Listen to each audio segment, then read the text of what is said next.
Good morning, class. Well, it's actually afternoon, excuse me. But uh, just a little help in terms of your discussion board.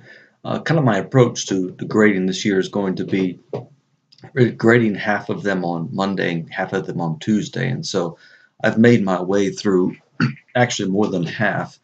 And so I just wanted to provide a few clues, insights that will help you for answering discussion boards in the future, especially this week. So, number one, make sure that you proofread all of your posts, whether they're the original threads or they are the replies. Just check for spelling, check for any type of grammatical issues, especially subject-verb agreement, but also run-on sentences, the proper use of commas and semicolons, that type of thing. So just proofread, then post to make sure that you can get the best possible grade with respect to that aspect. Also, make sure that when you're answering your two questions, your two sections, I guess, of questions, this week there's only three to choose from, so you just have to answer two of those. Just make sure that you answer each part of that question thoroughly. Sometimes it's difficult, because I know we're dealing with confines of space. However, try to be as thorough and as concise as possible. Of course, you want to stay within the uh, word count requirement, so make sure you do that. But just need to be a little more thorough with answering the questions with as much of the pertinent information as possible.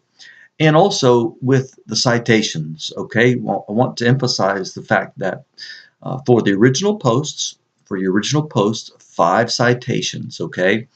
And then for each reply, you need 2 citations, and all of those citations must be placed in a footnote. No parenthetical references, so make sure that's a footnote. So follow the Turabian format for the proper citation of a footnote. Also, want to make sure you understand there is a document in the syllabus and the course content you might want to take a look at that really defines what a scholarly source is and what is not a scholarly source. So make sure you take a look at that. That might help.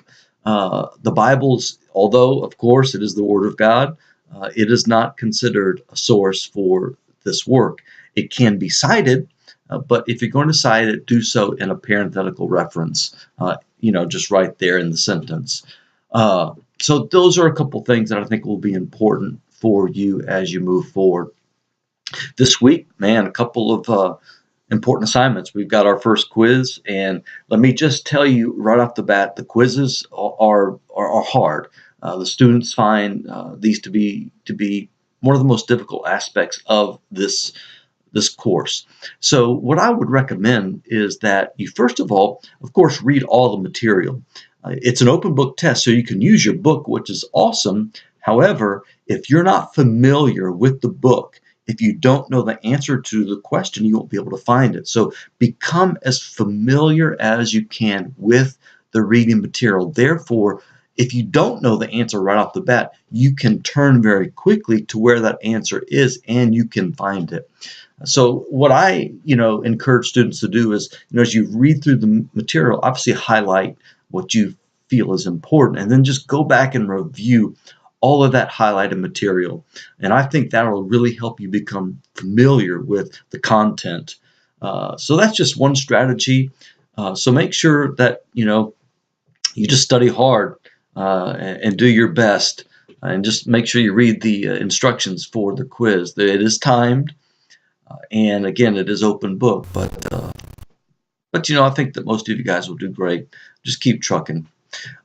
This discussion board coming this week, your second one, it although there's only 3 to choose from, and of course you have to pick 2 of those, some of them are a little bit difficult. And so I just want to provide you just a couple of clues for each one to help you do the best possible job you can. The first one has to do with, there's 3 historical quests of Jesus. And so just make sure that you answer those. You just describe each 3 according to the directions.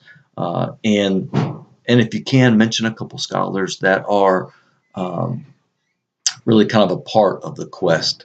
And so make sure you also provide the dates. That's always good. provide as much accurate information as possible.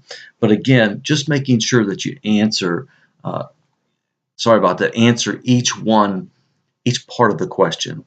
Then, list and describe the 4 criteria of authenticity. That's the second one.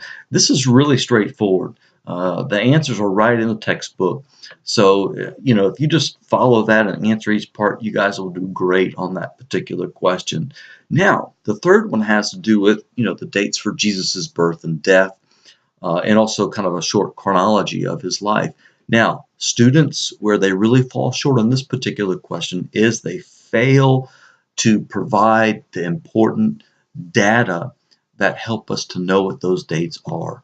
So you need to provide if you want to do good on this question, just provide the important critical pieces of data. If you do that, you'll do wonderful on this particular question. And so that's going to be, you'll understand when you read through the material. But also at the end, there's a couple of parts of the question that are important. Look for the important aspects of the purpose of the genealogy, especially in Matthew's genealogy. And then also, the birth and youth of Jesus. Look at that part of the question answered according to the textbook reading. But those are just some helpful hints. Again, want to make sure that you realize I'm always available for you. If there's ever a question about what to do or what not to do, shoot me an email. I typically get those immediately because my phone buzzes when I get an email from students, and that's great. Helps me to know that I need to answer it. And so I want to be available to help you guys. I want you guys to I want you to succeed. And so just keep working hard, keep improving. That's the name of the game, really. And I think as you continue to move forward the course, you get a better feel for, what we're trying to accomplish. But guys, have a great week. Study hard. And again, just get a hold of me if you need anything. All right? Take care.